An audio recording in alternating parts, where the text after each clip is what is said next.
So here we are. Gareth Jones, welcome to the Pagey train. Cheers, mate. Thanks for having me. Gareth is a drummer, currently playing in the band Heathenspawn. Previous bands, Whisky Smile. Swamp Harlot, I think, was pre-Heathenspawn, and then a bunch of other different bands along the way that I've sort of played in, and little bits and pieces. And yeah, that's Heathenspawn's the main one at the moment, though. So yeah, well, we'll get to Heathenspawn soon. It certainly is looking good and doing well. But so, what got you into being a drummer, man? I remember, I think it was just lack of drummers.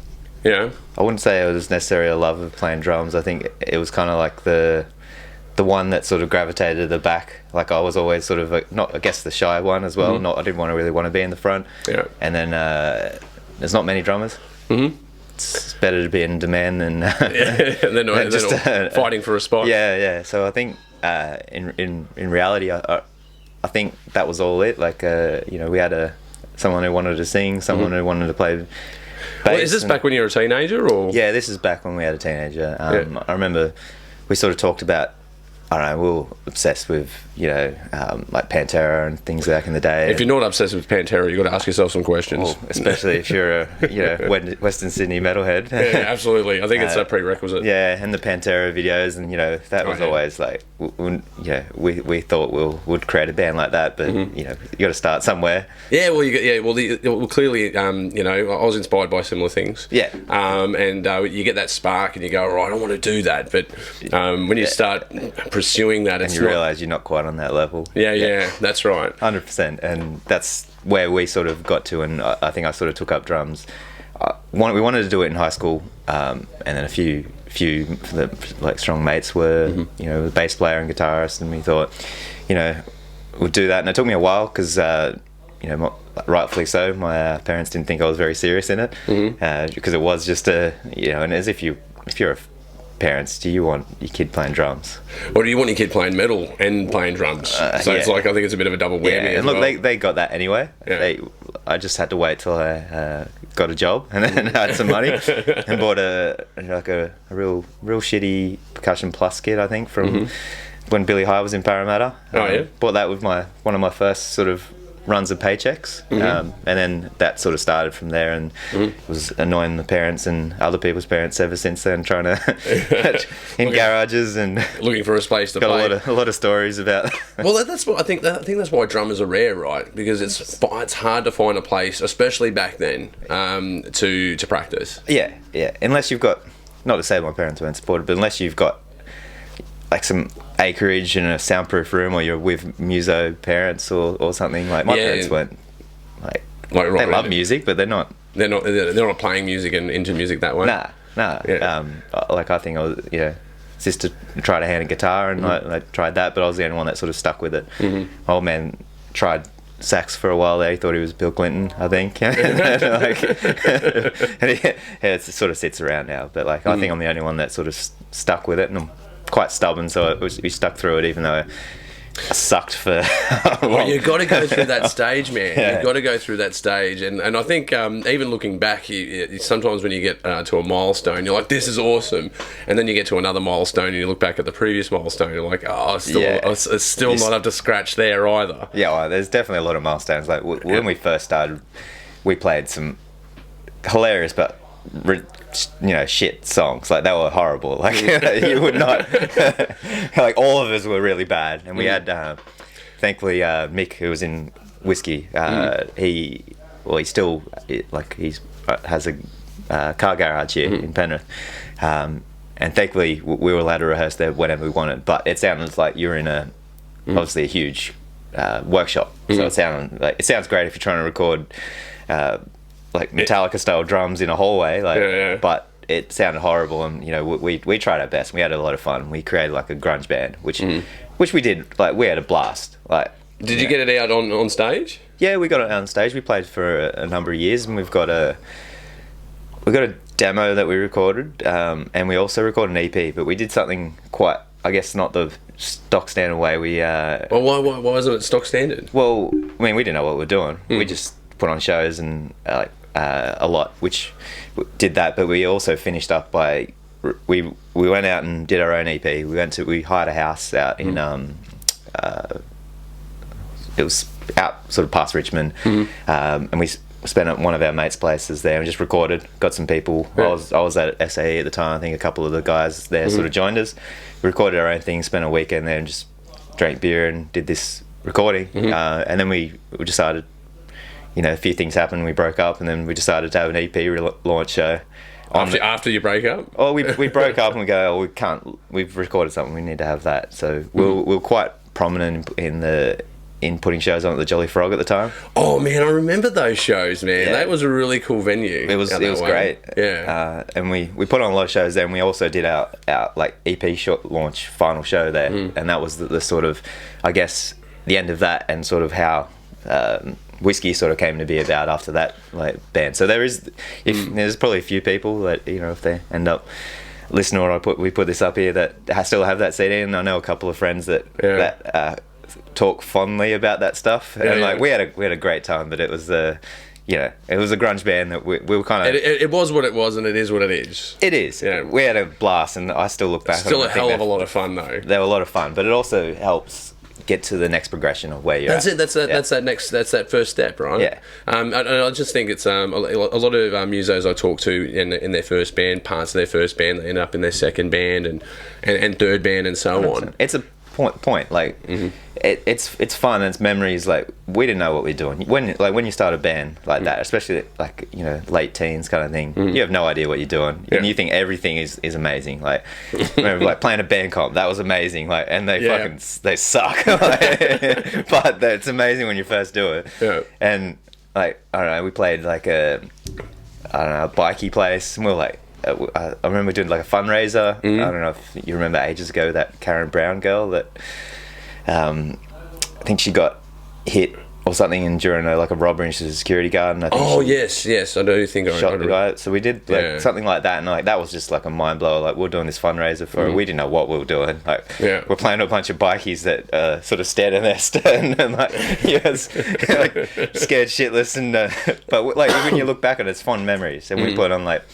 We had a lot of shows, and like some of the guys that we played with are still in bands and doing the same bands that we had like with the Jolly Frog time. And look back at that, it's a great time. But also, there's some cringeworthy moments when you look at it and like. Yeah, but even those are fond as well. Yeah. The fact that they're cringeworthy, like, I can't believe it. Did that. Yeah, your skills aren't up there, your equipment's not there. You like you don't know what you're doing, but you have fun doing it, and like that's sort of leads the pathways to all of them.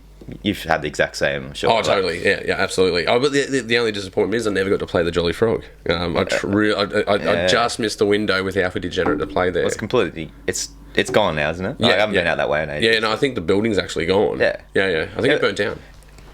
That place was great because it was like a biker bar, and it was a rock and roll place. It was grungy as shit. In the middle of nowhere, kind of had that sort of Dust Till Dawn biker bar feel. Like it could have, the titty twister. 100%. Like that. There's nowhere like that around. Like, it was rock and roll.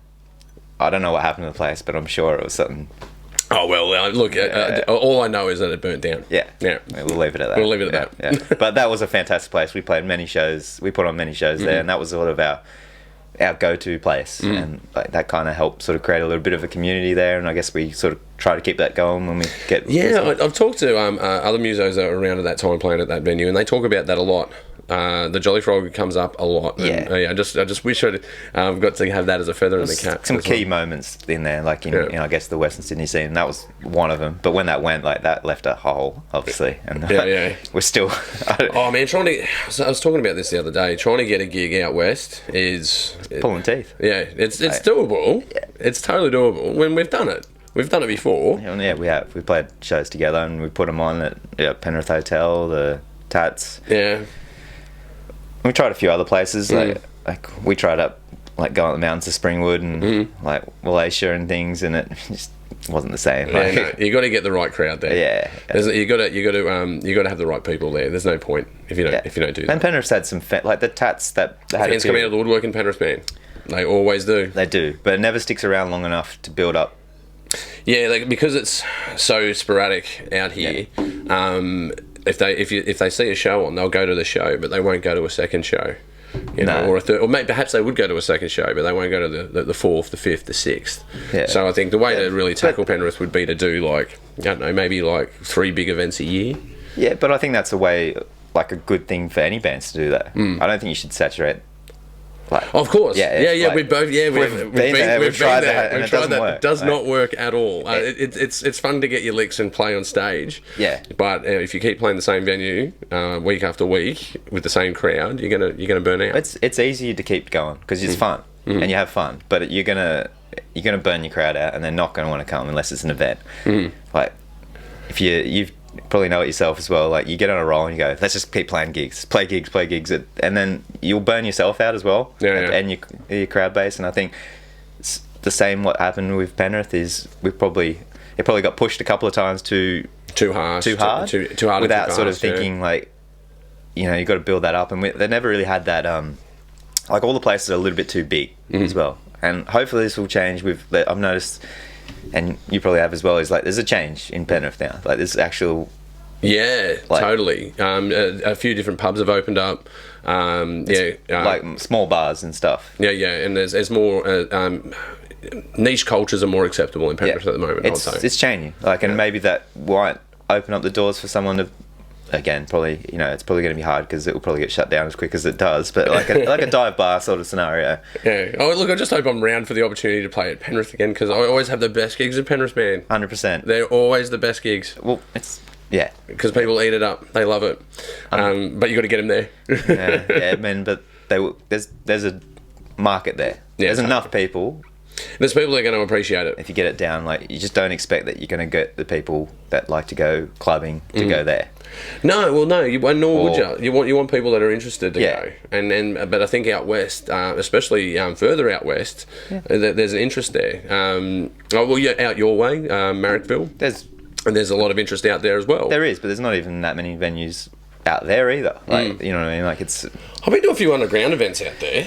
Marrickville's really good for that. Yeah, most of the underground events that I've been to do with metal or otherwise is in Marrickville, man. And there's a big culture of breaking the sort of lockout law stuff of bringing it. Yeah, that's what I mean. It's a rebellion. Underground. There's a rebellious feel to it. That's kind of cool, and that's exactly what happens when people... It's got an awesome vibe, man. It does, but that's what happens when you put restrictions on people. They'll probably go harder, and like, you know, those parties gonna... Yeah. I live in close to the industrial areas, and if you walk around that time at like 3 or 4 in the morning, you can hear some hard going dance nightclubs. Yeah, absolutely. Yeah. I've walked past some alleys there late at night, man, and you're like, wow, what is going on down there? You know, that's a cool thing, and that's I totally agree. That's going to happen. Like, it hasn't quite got there with the music side as much. Like, it's definitely, I think, in like the punk and sort of grindcore and like that kind of vibe where it's all like DIY, that works for them, and it's happened, but it's still like a lot of work that can be done there, and hopefully there's interested crowds, man. If they're going to those events, they're interested, right? Hopefully one day that extends out west, and it's going to happen. It just needs some people, like-minded people, to go through and get bored of the scene. Yeah, and I think that's a big part of it as well. It's being bored of the scene, and that's a bit of the police state that's going on at the moment, man. Like you say, the lockout laws, the occupation of gambling in spaces. There's all kinds of reasons that have really been stoushing and putting out the flames for all genres of music across 100%, across Sydney. But it's there. Like it's not dead. It's just. It's moved. It's moved, and it's a lot harder to have those kind of events on, and hopefully that extends. You know, once they work it out with Marrickville and things like that, is sort of flying that sort of flag underground. Hopefully, it gets to a stage where it doesn't always have to be underground as well. Yeah, we shouldn't have to. People shouldn't have to do that. Yeah, because people got to look for that. So if you think of your average Joe. Yeah, that's right. You're going to have only your diehards, people that are seeking it, are going to find it. And in fairness, the music we play is a bit... Yeah, that's what I'm saying. It's a niche. It's a niche. It's a total niche. But the crowds that are involved in it are awesome, man. The characters I run into are really cool, man. I think there's a lot of I think there's still remnants of stigma about metal from the past, perhaps. But I think we're in an era now where no one really cares as much. Nah, people can still have fun with it. Yeah. It's a niche, but there's enough people and Yeah, to keep it going. Sydney, like even though it's probably, arguably not as good, and there's definitely people that will look on the pessimistic side of the Sydney and greater Sydney music scene, that's for sure. Yeah, totally. Look, I went to one of your gigs in Penrith, Whisky Smile. Opened for, it was a really cool gig, man. It was a pack room. You opened for like King Parrot. Yeah, I remember that. Yeah, tell us about that show, man. That was a boss show. That was cool. We got some really good opportunities out of Penrith, and especially when that golden era of Tats. So we got to play with King Parrot there once, and Gay Paris as well, and another band I was in at the time. I think when the Snowdroppers were quite big as well.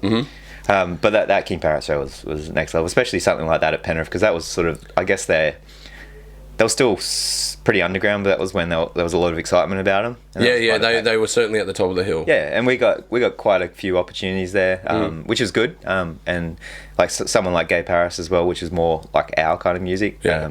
Like even with the good thing is we did fit in with like the bands like King Parrot, but like there's another level when they come on. Like we always found ourselves in this bit where we were too heavy for the rock and roll crowd, but too light for the metal crowd. Yeah. And it was like that yeah, I've experienced that before. Yeah. And it's a hard thing to do, like, and especially a hard thing to do to entertain someone when you're coming on, when someone like King Parrot's going to come on. But I guess there was that sort of golden era, especially without pushing it. And I remember like there's some shows we didn't play, but I remember like this Murder played there as like a free show, and it was packed, and I think a couple other ones, and that was sort of like, there was a golden era of a couple of years there. We were quite lucky to get on some of those shows, and we look back and quite fondly, and I even forget sometimes that we like what we, I guess, did in that band as well. We had a blast like when we did it. It was just a bunch of mates. Oh man, if we ever had a chance to hop on a Whisky Smile bill, we would hop on it, man. It was always fun. Yeah. We had a great time with you guys. I remember like we played it was at least sort of it would have been like 3 or 4 or 5 well, shows. there was one year that I think we played like 17 shows, something like that. You guys were pretty prolific there for a while. Yeah, we were going a bit nuts. There's even shows in there of like people tell me about, like, oh, I totally forgot about that show. Yeah. I forget sometimes, especially the more it goes on, what shows you've actually played. Yeah, and what venues you've played. But I think in that year we would have done like maybe 5 shows together. Yeah,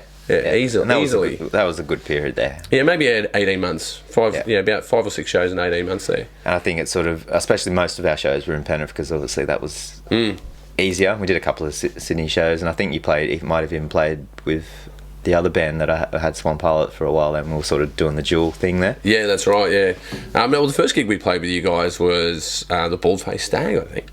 Yeah, that's right. On a Thursday night, I think it was. Yeah, when you had to really work hard to get your Friday gig. Yeah, definitely. Wednesdays and Thursdays. Like that now, but like in fairness, they've gone a bit more professional with the place, and they're doing well.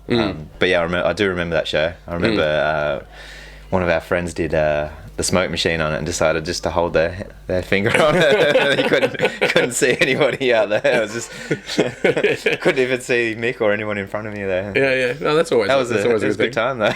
Man, they had a really cool lighting system there for a while. It was like full on at the Baldface. Crowbars now is like quite impressive what they've done in the place as well. Yeah, looking to do a gig there. Anyone who wants to do a gig at the Crowbar, let me know. So Heathenspawn. So Whisky split up on good terms. Yeah, we split up on really good terms. Yeah, which is like a solar eclipse out there in the land of bands. The good breakup. We knew when the time was come, and sort of thinking about it when we were going here, of like, because you sort of push it to the back of your mind of what happened. But like we were great mates, and we sort of knew that the end was coming. Like Soper had some family and some health issues, and Kurt was always sort of a bit mysterious and hard to get hold of. But I think the real sort of clincher is like just life got in the way. As it does. I guess like 3/5 of the band weren't in Penrith anymore, and we were a Penrith band. We always rehearsed here in Penrith, and then I think it was just a gradual sort of thing. But also rehearsals became a chore, and we weren't writing, we weren't doing anything else, and we kind of like looked all the writing on the wall and it's like, let's end it and be happy and be humble and happy with that, and do a final show, and you know, that final show was wild. But thanks for the invite. Thanks for playing. That's right. That sort of, we were already Skits and I, as you probably know, has already been working in another band previously, so I guess we're trying to sort of spread our wings a bit as well. And that sort of fell, well, you know, Swan Pilot definitely didn't go as amicably as go away as amicably as Whisky. Yeah. But that did force our hand to get a bit as well. Which sometimes that does when you run into adversity, when you run into sort of a couple of walls out there. You go, all right, well, what are my options now? How can I network this, and how can I put a good team together? How can I find a voice in this band, find a sound in this band? Yeah, you know, and that's how it happened. Like Swan Part was a little bit too much like Whisky probably in times, and in fairness was just more of a melodic version of what we did there.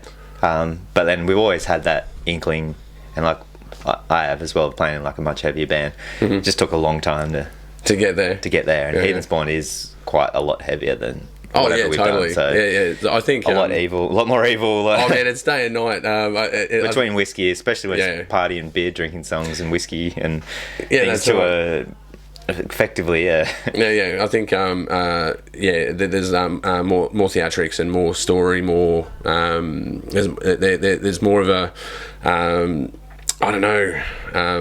creation in what you're doing. Like before, it was about drinking beer and partying, which is all cool and fun. But I think what you're doing now is a lot more. It seems more focused. It is. It's more focused, but I love playing in Whisky. I don't get that wrong. I miss. The hard bit is like the good thing is this band's pushed me to play better than what I have, and probably even what I still need to get better to the point where like some of the stuff that gets written that it's hard. Like the old keep up. And especially it's hard on the drummer when they want to push the BPMs constantly and things. Whereas Whisky, we knew what we were doing. We're quite safe. It was about heavy rock and roll that was tongue in cheek and funny. But I didn't have to play to a click track unless we're recording. And now it's click track. Oh, you just live on click track. Oh, it's what's that like as an experience, man? It's good. It took a hell of a lot of time to do it. So it would have been a bit frustrating in the beginning, or yeah. It's still frustrating at the moment because you want to sort of, especially in a live setting, you want to rock out a bit more. But you lose yourself in it. Yeah, you've got to realize sometimes, and you go, it's like like a bit more complicated bits, and you've got to come back and get on that click, because if you're out, the backing tracks are out, everyone's out, and they're looking at you going, "What? You've moved it. What are you doing? You've moved it. What are you doing?" Yeah. And I've always had, and this was the hardest thing, is removing my, especially Whisky. I've always had this sort of natural swing in the way I play. You can't have that with the click. Like, yeah, that's right. It's you've got to. You don't want to see. You've got to sync. You've got to stay to your plan. Yeah. Yeah. You can't free will it a little bit. No. But I don't know what's that. I don't know, because sometimes I like that when it happens in a band when you're on stage, because sometimes, as you'd know, like you've got your arrangement and the arrangement hasn't come off quite the way that you wanted it to be, and then you all like sort of feel with each other like, okay, we're here, let's get it back to there, and then and then it's back on track again. There's none of that in what you're doing. No, and it actually sort of trains your brain in a different way a lot. Like if you know, some venues you don't get great sound and you don't hear what they're doing, and as a drummer, some venues as a drummer that's quite hard, but it sort of trains you to listen to the click track and listen to the backing track and go, I'm on. I know I haven't missed a click on here. As long as I have the muscle memory and the parts, like we're okay. Yeah. So there's a safety net in the click, and there, when you play without them, I still sort of muck around. We have like a covers band and a few other things we sort of muck around with there, and like, because I love playing like without a click and just being able to that's what I'm saying. I think that's the point I was getting to. Like, I understand that the discipline that the click track would bring you, but for me, when I'm just rocking out and I've lost, I just me and doing my thing, and it doesn't matter if it doesn't fully go that way or that way. It's in the zone where I want to send it, and sometimes you have a moment with your band where you go, oh man, that's really, really up there. Don't get me wrong, that's the gamble. Yeah, 100%. You're really down there as well. I think it adds. It's a catch-22. Yeah. Like playing without it adds feel to it a bit more, but click track, like guarantee. You guarantee well, as long as you're whoever's doing it is disciplined. Like the way we play is just me on a click track, but I'd like it probably sometimes if everybody was. They could hear what's going on in my head half the time when it's just it's That's intense, man. you can almost hear it when you're sleeping sometimes. You dream about the click track. Yeah. Oh, wow. Especially if you've been practicing a lot. Yeah. Like, but it is a safety net, and it's made me a lot better, like hands down. But you do miss plain old rock and roll. Yeah. Oh yeah, I bet. I could see. Yeah, I could see the positives and negatives of both. Yeah. So technology's changed. Like, we're talking about how it's difficult for because you don't hear that there's not a lot of drummers anymore. Like back when we would have been starting out, it's hard to find a drummer because it's hard to find a space. But technology's kind of changed a bit. Do you practice on like electric drums or? I don't, purely because I live in like shared housing in the like. I have roommates and things, and there's no space for that. Like, I've a place, so my way of rehearsing is still the old-fashioned way of go into a space. I've got an electric kit, but it's in storage. It never gets pulled out. But I still go. I hire out studio. I think we've got like quite a good studio in the inner west that we go to, and then they have that set up, and I'll go outside of hours when they're not doing anything and pay a discounted rate for that. Oh, really? And that's really good. Well, that allows me to still practice properly. Go in there. Yeah.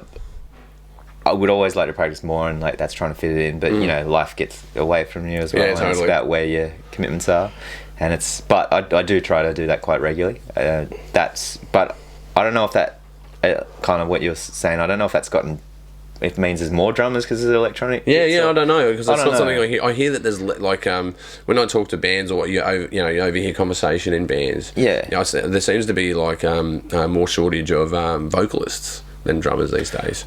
Yeah, I don't know if that's true. Totally anecdotal. I don't know. I don't know if that's true. I think especially in the sort of circles we travel in a lot, it's hard. Like I think drummers, you always know that drummer that plays in like a million bands, and there's definitely a couple that spring to mind, and like, in the Sydney scene that play in like almost everybody, and there's a handful of drummers that will play in multiple bands as well, and they're sort of guns for hire, but they're also people that are in have joined bands as well. I would say that drummers are at a premium generally. Well, good ones anyway, that are reliable and that they're there. Vocalists are always quite hard because a lot of people can think that they are, but that's it. But about whether they are or aren't, that's another. Oh, yeah, man. Anyone can be a vocalist, I guess, right? Yeah. But I guess, but like it's. I don't know. Have you ever tried to do the Zen of Screaming, man? Mate, I don't sing. I hate karaoke. There's a reason I'm a drummer. I'm happy to sit at the back, and I get quite involved in it, but I don't enjoy being at the front and. Listen to yourself talk as well. Essentially. I don't know, but I've always been like, I've always done voiceovers, and I've always been involved with a microphone. And I guess it was just a natural thing for me. Well, someone convinced me to do it. Yeah. I think, strange story, when I was in the military, sometimes you got to, when you get promoted, you give orders. And I was shouting out orders, and someone's going, "Man, you should be in a metal band. That's loud, man. What you're doing is loud." It's like, we're over here, and we're like, "Whoa, that was loud." And then a mate from high school, he said, "Yeah, and I've heard you like yell at people before. You should you should give it a go, man. And you do all the voices, cartoon voices that you do in your voiceovers. Surely you'd be, apt to do that." And I gave it a crack, and then.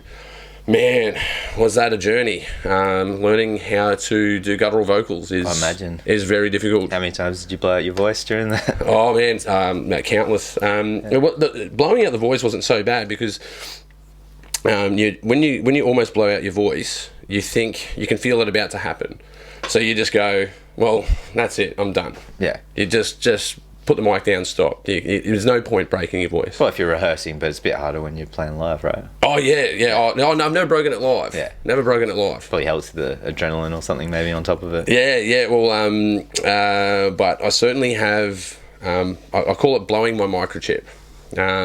Because when you're doing long melodic screams, or when you're doing quick transitions, so going from one to another. you can run out of air very quickly. So you're not feeding your brain a lot of oxygen. You're depriving your body of oxygen while you do it. And the more you do that, especially in rehearsal, like if you're doing a 4-hour rehearsal, that's it can be quite painful. You blow a microchip. I get to a point where I go, fellas, I can't do it. It's just right there. Yeah. And if I sing and scream anymore, I think I'm going to pass out. Yeah. But I mean, is it healthy to rehearse past that anyway? Well, in those days, I had a philosophy: if I could do that for 4 hours, when I go and do 40 minutes, not a problem. No. So I train over to get it. But that's something that someone who doesn't know what they're doing does. Because I didn't know what I was doing. Yeah. I knew I had an ability to do it. I knew that it was getting more proficient as I practiced it, but I still didn't know how to do it. Do you find those events are less now? Oh, totally. I went and did the Zen of Screaming. Yeah. So you do exercises on how to use your diaphragm and your gut, and how to project sound, and rather than pushing it. So a lot of singers, when they start out, they'll try and push, like they're shouting at someone, but that's not what you do. You actually you project it. You throw it. You're constantly throwing your voice, and then you do exercises to allow your body to take air. And the more you do the Zen of Screaming, totally recommend it if you're out there singing. The more you do it, the more you realise that your screams will go for longer. Yep. You'll be able to increase your range, so you'll be able to hit higher points and lower points a lot more often. Yeah. And practice. If I haven't done it in a while, even by doing the Zen of Screaming and knowing all of those techniques, you can still get a headache. But I think one singer once told me, you got to give up the beer and the cigarettes to do heavy metal. But you talk to other metal singers and you'd be like, no, the beer and the cigarettes is a necessity. I thought it goes hand in hand, doesn't it? Yeah. So that's why I didn't get into heavy metal not to drink beer. I think that's part of the reason. There's no money in it for starters, and you've got to love what you're doing. It's a sinkhole, but in the way we sort of always look at the philosophy is if you can't, especially even if you're going out of town or something like that, and you want to play, you're going out there to play, to win over as many people as that, but you're also there to have a fun time and out there, because otherwise, if it's a chore, in and out chore, why bother? Why are we doing this? And I get that you don't have to drink and smoke to do that. Of course. But it's a party. It can be. And then so it's about enjoying it as well, because otherwise, why? Well, it's not entirely a party, but there's a party element to it. For me, there is. I feel that there is too. Otherwise, it's there's enough. You work full time and do all these things. Mm-hmm. That's work. Why? If you're doing this other thing, that's kind of like if rehearsals are a chore as well. You probably should fix that or stop, change how you're doing it, or stop doing that band, because if what you're doing as that gig is 5% of the time you spend in a band in that rehearsal room, that's generous. 5% is generous. Too many hours a gig that rehearsal space is a large chunk of that. And if it's a laborious task and you're hating it and you don't like it, either change it or get out of it. And if that that little 5%, if you're not allowed to enjoy that, I get there's excess and there's exceptions to every rule. But if you're not enjoying that, that's another thing as well, right? Yeah, that's right. So, that's what I mean. Yeah, it's a fun time. And I suppose what you want to do it. If you're doing it as a serious job, it's like replacing your 9 to 5 and you're going touring or whatever you're going to do. You've got some stage show or something. It's very different. If you're in a professional band that it's your 9 to 5, that's a different deal. Yeah, I guess what I'm trying to say is that it doesn't have to be a chore, and the idea is having a bit of fun. There's excesses to that, of course, but hopefully everyone that is in the band's in it for the right reason, because why? Why would you do this? It's a hard task. Sometimes when you're under the pump, though, I do ask myself why. Sometimes I go, why am I doing it? They go, that's right, because I love doing it. Yeah, and it's about getting some of your creative things out as well, and also having fun with it. Playing live is a very fun thing. Yeah, totally. But I look at from a vocal point of view, I just find it to be a very, even though it's a role that you're playing. For when I go up there, I'm becoming that storyteller. That's representing the band, and this is the song that we have, and it's about this. Right? Yeah. I find that to be a very honest thing when your body's doing that. I just find it really, really satisfying. You can tell when you're enjoying it. It's good for your soul and your like everything else, right? Because everything else sort of, all the noise goes away. That's what you're doing. Like, you're not thinking about anything else other than not fucking up. Oh man, like dropping a set, man. Have you ever dropped a set where you're doing a set and you've dropped a song? I've had some bad experiences like with that, but we've managed to pick it up. I'd say it was definitely like a couple of times, but we've always recovered it. And I think there's probably only one time where we haven't recovered it. But like we did a Motorhead cover band a few times. I think we played maybe 3 shows out of it. I remember the second show, I just bombed it, and that kind of was an eye opener for me as well, of the limits of where you can rehearse it. And I bombed like a couple of songs, and you know, when that happens, that feeling when you get off stage and the next day you're like, I never want that to happen again. And it's devastating. Yeah. It hasn't happened since, because I prepare way too much now, because I never want to feel like that ever again. You've got to do your homework, and you don't want to be the person that lets the other people down either. No, it's really harsh. It must feel really bad, like from the drummer's point of view, but even from the vocals point of view, because you're lucky you're up the front and you've got all the gear in the back. Yeah. And but with that said, though, as being a band and it's dropped, you just go, oh no. But yeah, as long as it, because we've bombed a couple of times. But it's a learning experience, right? Totally. Because that's not a good feeling. So I bet you take that away to the rehearsal sheet and go, fucking oath, yeah. Or like even that night, you're like, you know, you're probably driving home going, fuck. Yeah, that's a steering wheel slammer. Fuck. And like, you know, in fairness, other people in the band do it, because there's nothing more uncomfortable than a lot of times you can get away with a mess up on stage, because most, you know, in fairness, not a lot of people know your songs exactly the way that you do. You can splash through. Yeah. There's bits when you know and you can tell, and then there's mess ups, and then there's mess ups, and then like you never want that feeling like you can always forgive someone if that's a rock and roll moment. Somebody goes off and does the wrong thing, or a change, or they, you know, drop a stick, or like, you know, your microphone stops working at the wrong point. That's different. But like if a whole song drops and you can't recover it's contextual, and then you're just sitting there and God, that time, like when you're trying to get it back together and like everyone's watching you, that time is like you just want the world like open up and swallow you down. Like it's an awful feeling. Yeah. I've definitely been on stage where I just wanted the earth to eat me up. Oh, definitely. And I will always go out of my way to make sure that does. And I try to remember, like now I've been there, and I'll try to memorize the set in my head and go, if it gets to this point, like what am I going to do if it needs to come back and stuff. Like even the other day I forgot to put the click track on one of the songs. I started the song and I didn't realize that we were playing live, that I was a quarter of the way through the song and I hadn't got a click track going through, and I was like, I can't stop it now. Thankfully there was a break section and I was probably one beat off, and I shouldn't say what beat off, but probably not.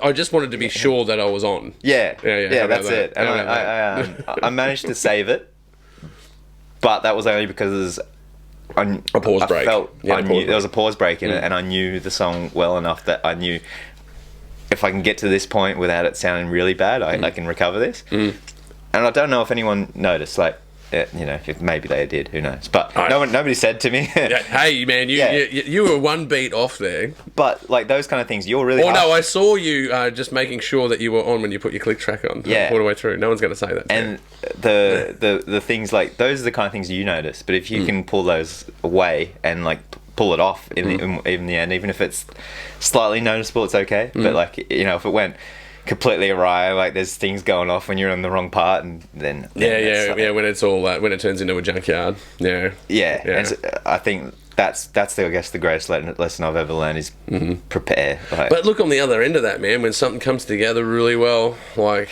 that feeling of that risk of bombing, or that risk of not doing it right, and then taking that risk and putting it out on stage after you've rehearsed it, written it, and got it ready to go. Yeah. And then when you get a good reception from a crowd on something you've done, that makes it worth it, because there's a lot of hours you put into outside. Yeah, but one of those moments is worth a year of your work, I reckon. 100%. Yeah, totally. And when it just clicks as well, and you can't get a part for ages, and then it just does, and like something just comes off without you even thinking about it. That's another. Like, when you're your mind's not in it, you're just in it, and it works. Yeah. I know what you mean. You're not thinking about it, you're just doing. Nah, as soon as you start thinking about it, you're screwed. That's what I mean. When I get on stage, it's not the same dude. I've noticed that when you're on there, it's like you've got the. Yeah, I'm fucking in the zone, man. Yeah. I do a little bit of talk to the crowd, go buy a shirt. If you come to a show, go buy it. If you go to a metal show, go buy a shirt. Yeah, I agree with that. Yeah. I've got a Mendoza shirt. Yeah, I should have worn it today. Yeah, you should have worn it, yeah. I was actually thinking about wearing a Whisky Smile shirt, but I thought that would have been weird. No, it would have been funny if we both wore the other shirt. We've been shopping at the same store. I have seen your guitarist at shows wearing Mendoza shirt, though. Yeah. He's pumping it all the time. Jimmy... Or I think it would. Yeah, I think no. Francis. Yeah. Yes, I've seen him in Marrickville quite a bit. Yeah. Yeah, well, he's out that way. Yeah. So. And I've seen him wearing a Whisky Smile shirt as well. So yeah. Props to Francis. Total props, man. Getting it out there. Yeah, you got to buy the band merch. If you go to a show, buy the band merch. It really helps them out. Definitely. Yeah. Helps. Well, yeah. You don't get much money otherwise. Bugger all. Like, calculate your petrol, calculate your rehearsal space, your gear, your time. Do you guys still run your own rehearsal space? Yeah, man, still got the dank. Yeah. Dank Gardens. We're still out there drinking dank beer. That's it's impressive. That I like that. Like, you guys have your own space. And you can it happened because of I was working on this. I was interviewing bands for a TV show, and I was just I had a cameraman with me, and we're talking to all these different types of genres, different types of people, like everyone from rappers to rockers, right? And I was talking to this one sort of punk rock band. And one of the questions was, where do you guys practice? And they're like, we practice in a Cannons. I'm like, tell me about that. I went back to Alfie Jenner and I said, man, like, look at the cost of our rehearsal, and we got to store our gear, and we've always got to set it up, pack it down. If we rent this space between us all, it's about the same cost for rehearsing once a fortnight. Do you get any issues out of rehearsing as well? No, it's an industrial area. We've got power, and when you're at a rehearsal studio and you take a break, because you might have been on a cycle of writing, or you might have just practiced your set and you're like, all right, let's go have a smoko. When you're having a smoko at a rehearsal studio, you're on the clock. Yeah, you're paying for that. We don't have that. The thing I like about it is we don't have that time pressure. We go in and we can plug in and play immediately. Yeah, the hardest thing about the rehearsal studio is you're stuck, in fairness, it's a business, and you're stuck to the boundaries of times that you're allowed to work within, I guess. And then it's a lot easier, because most people can't get, you have your 6 to 9, your 9 to 12. Most people can't finish work and get there for bang on 6 p.m. either. That's right. Or whatever it might be. Look, I got band practice tonight, man. 8:30. I'm rocking up at 8 because I'm going with Rob. He needs to work on his drums. I'll probably set up. Or is it set up? No, it's already set up, but he just needs because I think he wants to tune his drums, and he just wants to stuff around before we get there. Yeah, okay, cool.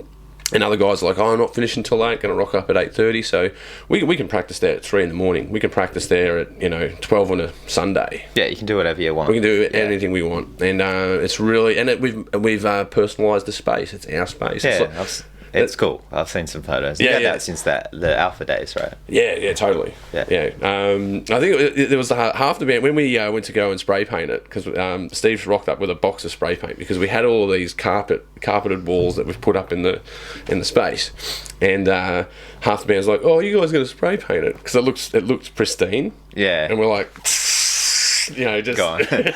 That pristine look is gone now. Now it looks like a Ninja Turtles lair. Yeah. But yeah, it's high off the fumes. yeah, totally.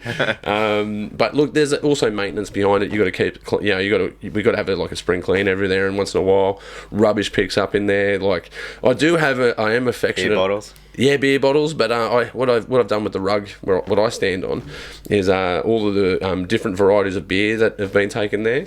I've squashed the stubby lid into the rug, so it looks like a studded rug. Yeah, that's why it's the dank. That's why it's the dank. It's dankified. No, but okay. So you've moved on. You've moved certainly moving up and onwards with Heathenspawn.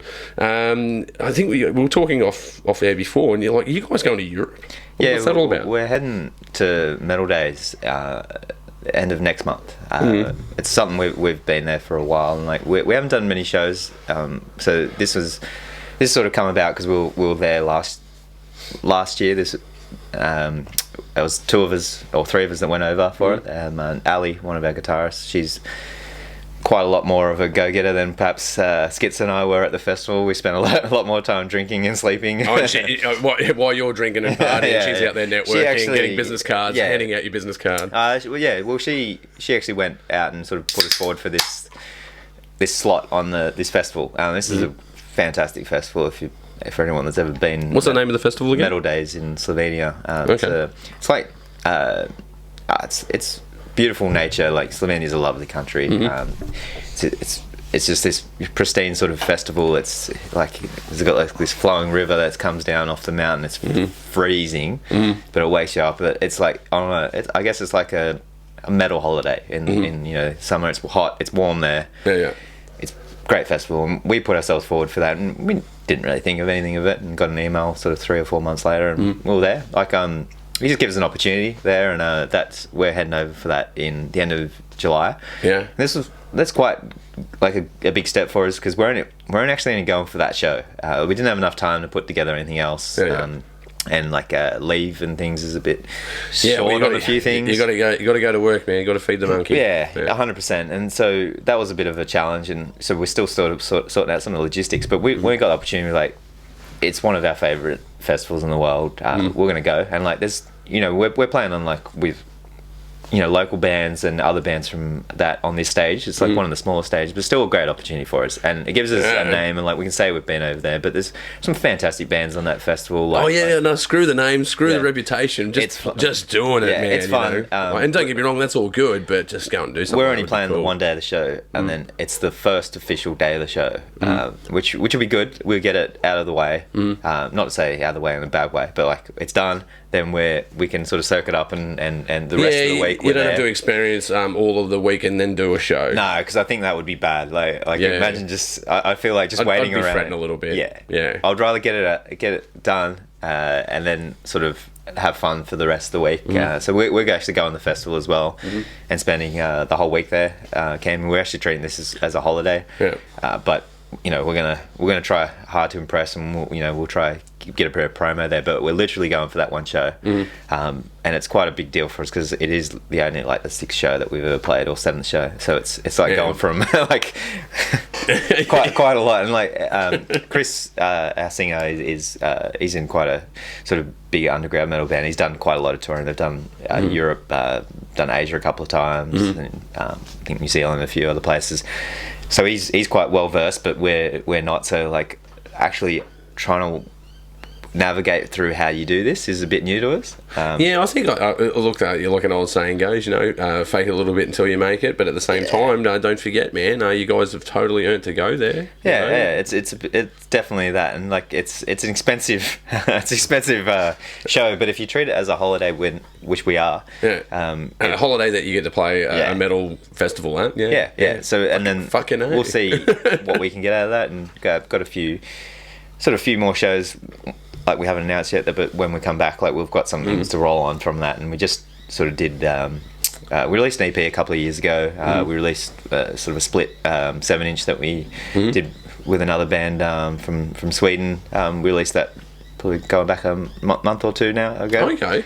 What's the name of the EP?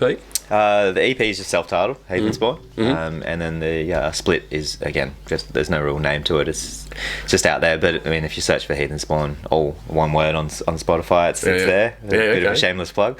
No shame here, man. You know, look, but we got to get you guys out there, man. Yeah, we got to get out there, man. Like being from the West, and rising up and putting all this time in and making these accomplishments, man. Yeah, totally get the plug in there. Totally get your music out there. We're trying. We're just trying to fit this in and have a good time. We're trying to release some pretty professional music that gets sort of the eye on, from a bit outside of Australia, and that's the goal. Like, it's never going to be a full-time endeavour, but we're going to push it pretty hard in that regards as well. Yeah, man. But look, man, you talk to any band that's made it, they just go, we're in the right place at the right time. 100%. Yeah. And if you're a rehearsed band that is got some content and you're in the right place at the right time, then you're in the right place at the right time. So, well, we do spend a lot of time rehearsing, definitely more than what we play shows.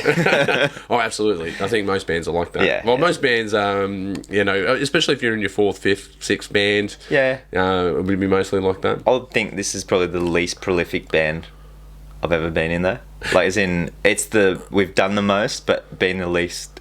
You've written less content. Less content, less live shows, less everything. It's just been, there's a bit of reason behind, because we're all doing, life gets in the way of it as well. But I think, or maybe there's also another side to it as well. Like, maybe you've had time to focus more on the quality rather than the quantity. We do get rid of a lot of songs. Yeah. Because then you have freedom to dump a lot of stuff. Like, because sometimes when you're doing a set, you're like, oh, we'll keep this one because it's a nice little, the time filler songs. You know what I mean? Yeah. We try to get rid of those as much. Get rid of your time fillers as much as possible. I'd say we've probably culled more songs than we've got, and that's probably a fair statement as well. Yeah.